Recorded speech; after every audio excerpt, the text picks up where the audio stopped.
হুম। রোদ্রে দেখেন তাহান দিতে পারতেছে না, এসে কাম চুরি করতেছে না বসে বসে। এই রোদ্রের ভিতরে পানি দিয়ে রাস্তায় পানি দিয়ে কাজ করা লাগে, এই প্রবাসীরা এই কাজ করে দেয় না।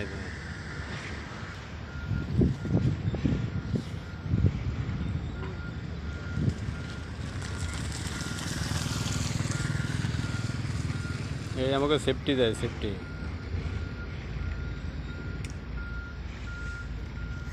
সেফটি রাসেলে খোঁজেছে, রাসেলও যেতেছে ম্যাগনেট রৌদ্রের ভিতরে, রৌদ্রের ভিতরে ঠিক কাজ করতেছে আমরা।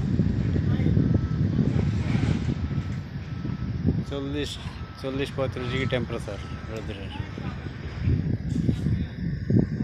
কুকুর পর্যন্ত দৌড়ে ছাওয়া যেতেছে।